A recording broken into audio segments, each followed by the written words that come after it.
bem, este é a Conexão Futura ao vivo aqui pelo seu canal Futura e também pela internet no nosso site. Você já sabe o nosso endereço, é o www.futura.org.br.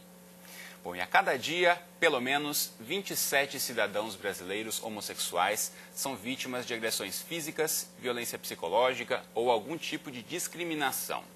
Esses são dados do relatório sobre a violência homofóbica no Brasil, divulgado pela Secretaria dos Direitos Humanos da Presidência da República. O estudo também revela um outro dado alarmante. No ano 2012, foram registrados 310 homicídios de gays, lésbicas, bissexuais ou pessoas trans. Um outro levantamento do Grupo Gay da Bahia registrou, no mês passado, janeiro de 2014, um assassinato a cada 18 horas. Em novembro do ano passado, o Congresso Nacional retirou da pauta da Comissão de Direitos Humanos e Legislação Participativa o projeto de lei que propõe a criminalização dos preconceitos motivados pela orientação sexual e pela identidade de gênero. Então, aqui no programa de hoje, a gente tenta entender o que está por trás desses números e discute de que forma a sociedade pode combater esse tipo de violência.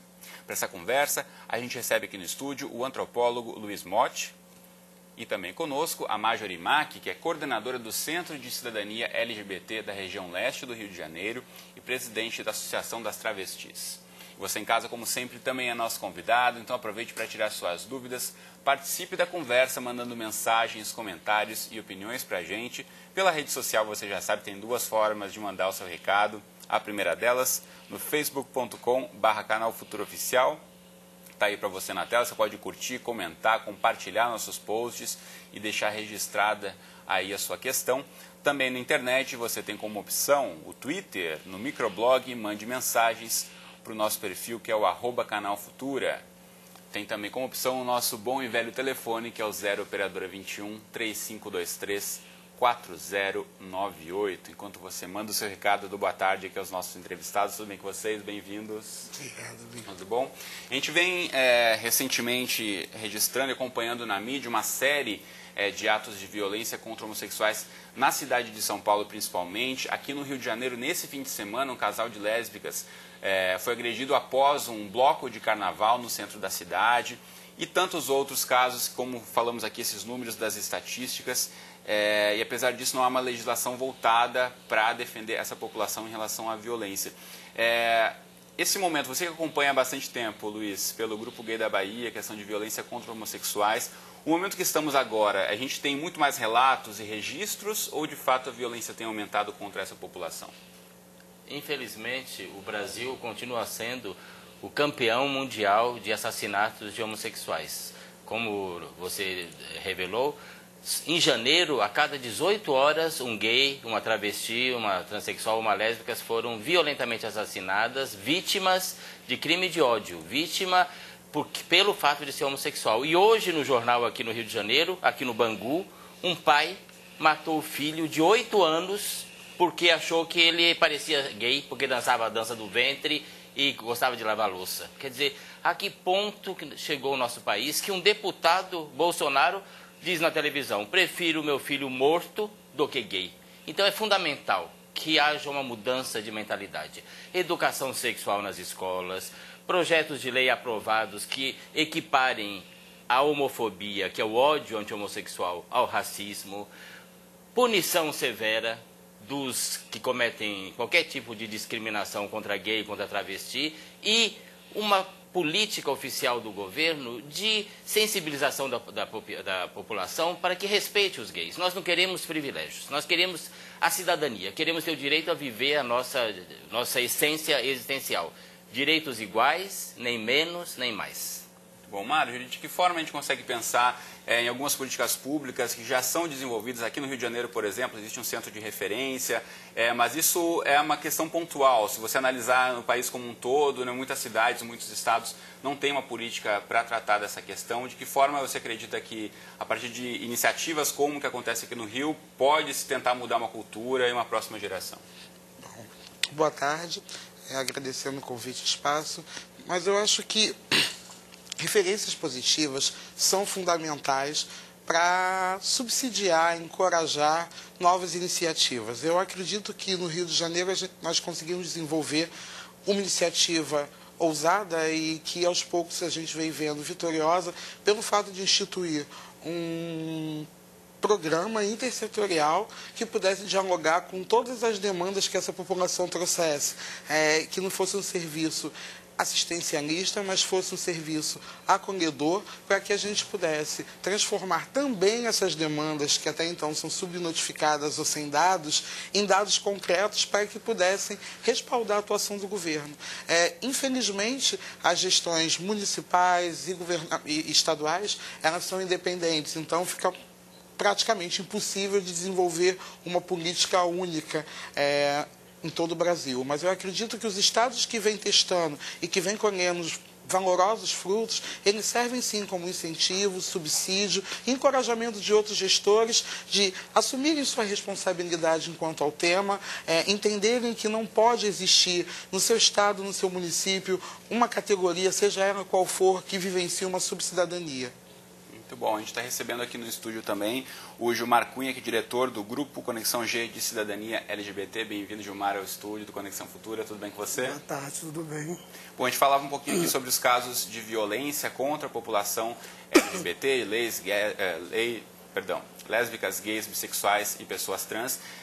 Esses números o Luiz já comentou aqui pra gente, que infelizmente tem muita violência. O Brasil está entre os que mais praticam violência contra essa população. E de que forma o projeto que vocês desenvolvem aqui na periferia do Rio de Janeiro, no subúrbio do Rio, a gente consegue tentar mudar um pouco essa mentalidade de ampliar mais a aceitação e a discussão sobre a diversidade sexual?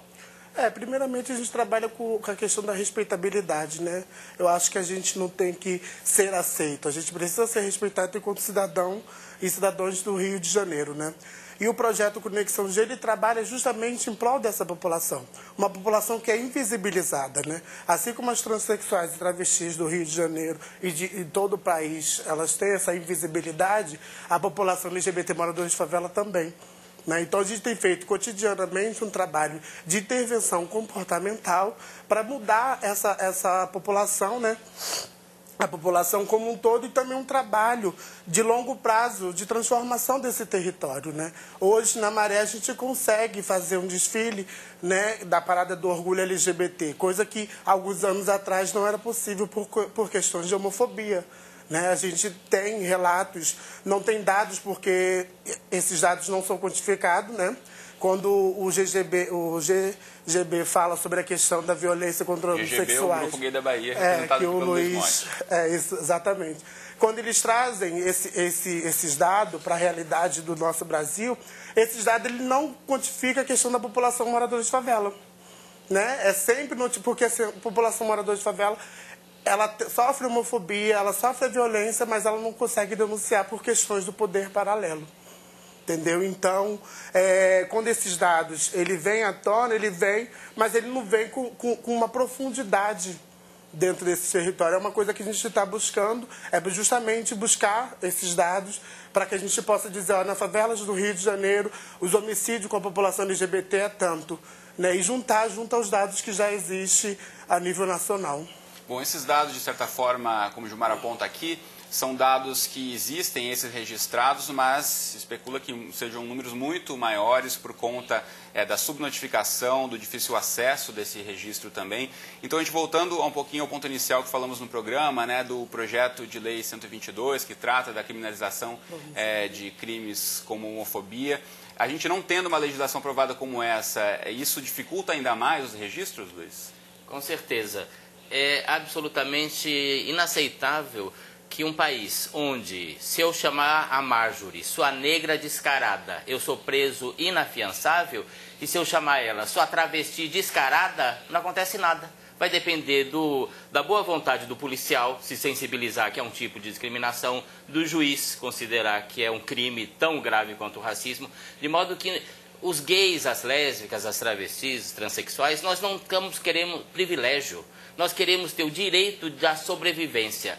Em casa nos espancam, matam, como aconteceu esse pai. Não é o primeiro caso. Há outros casos no Brasil, inclusive no Rio de Janeiro, que o pai matou o filho ou o enteado porque desconfiou que era gay ou porque o menino começou a se travestir. Então, discriminado em casa, Infelizmente, a presidenta Dilma vetou o kit anti-homofobia, que ia ser distribuído para mais de 6 milhões de estudantes, para ensiná-los ao respeito à livre orientação sexual, que não pode praticar bullying com as travestis transexuais. Por que tem tanta travesti na marginalidade, ou seja, nas margens da sociedade, vivendo de prostituição e às vezes até envolvida com outros ilícitos? Porque foram excluídas, não puderam estudar, porque sofreram bullying.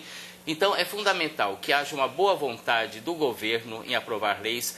Enterraram, né, o projeto que ia equiparar a homofobia ao racismo simplesmente por questões eleitoreiras, para não criar problema com a base aliada do governo, né, que é fascista, que é intolerante, homofóbica, racista. Felizmente que a Comissão de Direitos Humanos parece que vai voltar para pessoas que realmente defendam a igualdade de todos os cidadãos, respeitando assim a Constituição Federal. Bom, você de casa pode e deve participar aqui do nosso bate-papo, mandando mensagens, comentários, sugestões para o nosso perfil no Facebook, no Twitter ou pelo nosso telefone. Os contatos vão aparecer daqui a pouquinho para você na tela. Assim como já fez Aldi Cunha pelo Facebook, que diz que trata-se de um ser humano homossexual e deveriam ser tratados assim, e que possa ser uma questão além dos preconceitos. Ela fala que ninguém nasce com preconceitos e sim aprende a tê-los. E aqui a gente volta um pouquinho à questão da educação que o Luiz pontuou. Marjorie, de que forma você acredita que trabalhando a questão de educação sexual e diversidade, já com as crianças, pode-se tentar pensar em mudar esse tipo de comportamento? Eu acredito que é fundamental que a gente possa não só trabalhar isso com a criança, mas rever em sociedade como um todo, rever o que são valores, o que é realmente importante para a nossa contribuição desse mundo melhor que todo mundo diz que sonha. Ainda chama atenção, como o Luiz muito bem pontua, o Gilmar também, que nós vemos crianças homossexuais, travestis, transexuais, expulsas da sua casa na sua orientação, por conta da sua orientação sexual ou sua identidade de gênero, e abandonadas durante toda uma vida por sua família. Em contraponto, a gente percebe e observa até em casos midiáticos pais de filhos que cometem graves assassinatos e delitos que, a ponto de não querer ver os seus filhos corrigidos ou pagando pelo seu preço, corrompem policiais, contratam advogados capazes de transformar uma situação onde até a vítima é criminalizada. Então, que mundo é esse? Que valores é esse que a gente está discutindo? Não se trata só da educação, trata da educação, da cultura de um país e dos valores que nós passamos para o filho. Quer dizer que, quando a gente fala do kit nas escolas, nós estamos atacando as famílias? Não. Nenhuma família pode escolher se vai ter ou não vai ter um filho de uma das identidades LGBTs. Mas quanto mais subsídio a gente tiver e quanto menos discriminação em sociedade, mais acolhimento, tanto em políticas públicas quanto em consciência cidadã por parte de cada um, essa família vai estar amparada. O que causa sofrimento nas famílias não é o nascimento de um filho ou de uma filha lésbica, homossexual ou uma pessoa trans, e sim a discriminação, o preconceito que essa pessoa sofre e que a sua família sofre em consequência. Bom, pensando nesse sentido, como o Marjorie falou, de uma questão de sociedade, de valores, se formos analisar fora do Brasil, vamos colocar na tela aqui um site que eu vou mostrar para vocês. Tem esse site que mostra que homossexualidade é ilegal em mais de 80 países do mundo. Aqui, principalmente, aqui tem um mapinha, né, mostra na África, na Ásia, no Oriente Médio, também aqui na América Latina. Inclusive, lá no país que chama-se Uganda, na África, o presidente Obama, dos Estados Unidos, emitiu um comunicado denunciando os planos do presidente de Uganda de assinar uma lei homofóbica no país africano, ameaçando com sanções econômicas e relações dos países. E também a gente pode discutir aqui, é uma questão não só do Brasil, é uma questão da sociedade como um todo. De que forma esses valores que estão tão arraigados, a gente pode tentar discutir isso? Já falamos aqui de legislação, tem leis contra gays, contra gays fora do Brasil. No Brasil não temos uma legislação que os defenda. A gente pode começar esse ponto de partida a partir de onde, Gilmar? Eu acredito que a gente, primeiramente, tem que entender que é preciso ter essa respeitabilidade. Eu acho que a função das ONGs ela tem dado certo em alguns parâmetros e em outros não. A gente vê um avanço aí na questão de criação de centros de referência, porém não acredito muito, Porque eu acho que é preciso ter uma outra formação dessa comunidade, né? A comunidade que eu digo, comunidade como um todo. Primeiramente, a gente tem que vencer esses preconceitos, para depois a gente conseguir construir algo. Então, eu acredito que a intervenção na base, no cotidiano, é que vai dar resultado, né? Eu não acredito que essas instâncias governamentais tenham surtido muito efeito. Né? A gente percebe que, assim, se a gente parar para analisar a população LGBT de favela, ela não vai acessar o centro de referência.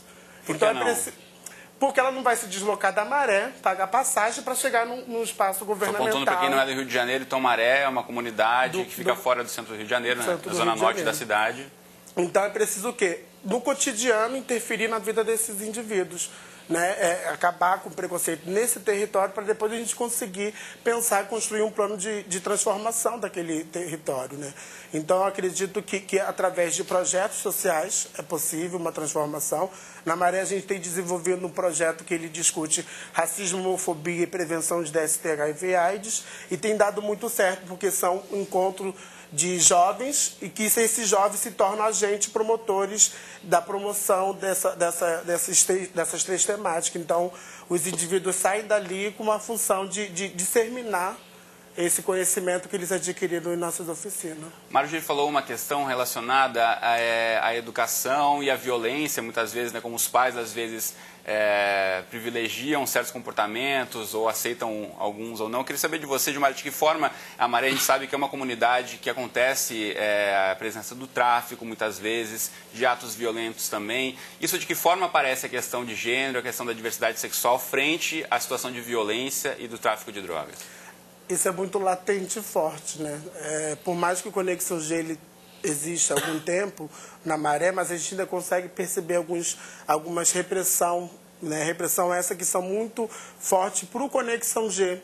Né? Então, o Conexão G ele busca justamente essa parceria para tentar enfrentar essa questão dentro desse território. A Maré são 16 comunidades, 140 mil habitantes. Né? Então, a gente já pode ter uma dimensão de quanto preconceito essa população vive dentro desse território. Né? É quase uma cidade ou maior que muitas cidades do interior do Brasil afora. Afora, exatamente, né? Agora, não tem como dimensionar, assim, da questão. A gente sabe que existe as facções, algumas são mais preconceituosas, outras não. Né? E dentro da Maré, o Comando Vermelho ainda existe, é muito forte, e é um comando que tem um preconceito muito grande com a população de gay. E aí, assim, o preconceito maior que eles têm é com a população de travesti e transexual, né? Porque a lésbica ela é meio respeitada, os gays eles se vestem como homem, tem desvio de comportamento, mas se veste como homem, então está tranquilo, né? Mas quando chega na travestilidade, na transexualidade, isso causa um impacto, porque dentro daquele território ainda existe muitas igrejas conservadoras e que disseminam essa questão do extermínio à população de gays. Luiz, inclusive esses dados que o Gilmar aponta estão relatados nos relatórios tanto do Grupo Gay da Bahia, como também no relatório da Secretaria de Direitos Humanos da Presidência da República, que a população trans, de travestis e transexuais sofre mais com esse tipo de violência. Sofre mais tanto em termos de violência física e proporcionalmente ao número de assassinatos, porque enquanto que os gays e lésbicas representam 10% da população brasileira, por volta de 20 milhões de habitantes, travestis transexuais do Brasil todo, não há estatísticas oficiais, embora a gente queira que o IBGE inclua nossas categorias, representam por volta de 1 milhão, mais ou menos, no Brasil todo. Pois bem, o ano passado, né, 2013, foram assassinados aproximadamente, dos 312 no total, foram assassinadas 35% são travestis e 65% gays, as lésbicas só 4%, elas são menos vitimadas, e também há 2 bissexuais e 2 heterossexuais que foram confundidos com gays e foram assassinados. Pois bem, 35% em relação a 1 milhão, o risco é muito maior do que 65% em relação a 20 milhões. De modo que, em números absolutos, há menos travestis assassinadas, representam 35% das mortes, mas elas são as mais arriscadas. E o que é mais grave é o seguinte: enquanto que nos Estados Unidos foram assassinadas 16 travestis o ano passado, transexuais, no Brasil foram 100 e tantas. Um país que lá tem 100 milhões a mais de habitantes. De modo que a situação é dramática. Nós vivemos uma guerra civil contra a nossa população e eu insisto, veja, a homossexualidade está presente em todas as categorias e a transexualidade, transgeneridade estão na maré, em áreas mais abastadas, nas televisões, nas redações dos jornais, toda a parte, no clero, entre pais de santo, de modo que, como diz a Nana Caymmi, toda família tem uma televisão e um gay, só varia a marca, na verdade. Então, temos que conviver com essa realidade. Se não é pecado ser homossexual, se não é crime, pecado não, porque Jesus nunca falou nada contra os gays. E o candomblé é uma religião que é muito simpática, não é? Se não é crime, não está no Código Penal, e se não é doença, o Conselho Federal de Medicina garante, a Organização Mundial de Saúde, então o que tem que mudar não é o homossexual e a travesti, é o preconceito. Muito bom. A gente tem mais uma participação aqui, a gente está quase no finzinho do Conexão, mas aproveitar que falávamos aqui dessa discussão sobre educação também. O João de Melo, aqui do Rio de Janeiro, obrigado, João, pela participação. Ele conta que trabalha no colégio estadual aqui do Rio e gostaria de saber como conscientizar os alunos em relação a esse tema da diversidade sexual. Marjorie. Bom, João, você pode estar procurando os serviços do programa Rio Sem Homofobia, que tem toda uma expertise em subsídio, em informações, dentro do escopo dos centros de referência, pelo nosso Disque Cidadania, que é o 0800 0234567. 0800 0234567. Tanto para esse assunto como para qualquer outro tipo de atendimento, denúncia de violação, busca por cidadania, porque eu acredito que essa nova etapa dos centros de referência, como bem foi dito, não é mudar um coletivo, mas sim ser uma porta de entrada para a individualidade daquelas demandas. Hoje nós conseguimos tirar no Rio de Janeiro tantos e tantos casais, tantos e tantos amores da clandestinidade através das cerimônias, inicialmente de união estável coletiva e depois de casamento coletivo. Através do trabalho do Centro de Cidadanias e do programa Rio Sem Homofobia, nós conseguimos implementar os registros de ocorrência também nas delegacias e a formação da jornada de educação e segurança. E ele pode estar acessando o 0800 para marcar. A gente colocou na tela para você de casa e tomar nota, então, 0800 0234 567. A gente pensando aqui nos educadores do Brasil todo que estão assistindo a gente, que estão fora do Rio de Janeiro, que infelizmente não tem centros como o que já existe aqui, a gente consegue pensar em como, pensando num educador que está no interior do Brasil, em cidades menores, como começar a trazer essa discussão para dentro da sala de aula, para a gente já fazer uma conclusão do Conexão de hoje, Gilmar?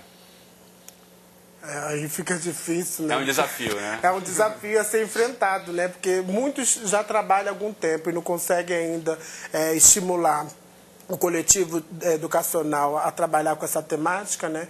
Mas eu acredito que buscando parcerias, né, com organizações não governamentais, com espaços públicos, como os centros de referência, é possível pensar, pelo menos pensar em algo que possa intervir na vida desses indivíduos. Mas não existe uma receita, né? Porque é muito difícil. Se não conseguimos incluir um produto que foi produzido pelo governo federal, a gente vai conseguir cotidianamente. Eu acho que pela formação a gente consegue, né, de pouco em pouquinho falar, olha, travesti é isso, transexual é isso, diversidade. E aí explicando aos poucos, mas é um trabalho que você sabe que vai estar sozinho. E que leva tempo. E que leva tempo. Luiz. Na verdade, o Google resolve tudo, né? Basta colocar lá assim, por exemplo, o Grupo Gay da Bahia vai encontrar informações, ou então, o que é homofobia. Então, tem que usar os sites de pesquisa para encontrar soluções para enfrentar. É possível mudar. Vamos mudar. É fundamental. Educação sexual, leis que equiparem a homofobia ao racismo, políticas públicas que defendam a segurança dos ambientes, da cena gay e da cena de travestis e, sobretudo, você que ainda tem preconceito, abra o seu coração. Ser preconceituoso, homofóbico, racista, machista é careta, é errado, você está errado, você tem que mudar, tem que abrir seu coração, não tem que se tornar gay, tem que se tornar um ser humano e o que nós queremos é respeito à nossa humanidade. Muito bom. Deixa eu mostrar para você de casa alguns sites. Então, falando em busca na internet, como o Luiz mencionou, você pode buscar outras informações sobre os dados oficiais divulgados pelo governo federal no site da Secretaria de Direitos Humanos da Presidência da República. Está aí para você, que é o sdh.gov.br. Aqui, inclusive, tem o número do Disque 100 Direitos Humanos, onde você pode relatar aí casos de denúncia de violência, enfim, não deixe de acessar Disque 100 pelo telefone de qualquer lugar do Brasil, você liga aí gratuitamente. Outro site para você ter informações é o do Grupo Gay da Bahia, que é o ggb.org.br. Está aí para você também tomar nota, entrar em contato de qualquer parte do Brasil. Tá certo? Então a gente fica por aqui hoje. Obrigado, Gilmar. Obrigado, Luiz. Obrigado, Marjorie, pela presença hoje no Conexão Futura. Você de casa, obrigado pela companhia de sempre. A gente volta a se encontrar então amanhã ao vivo, às 2h30 da tarde. Como sempre, eu espero você. Até lá.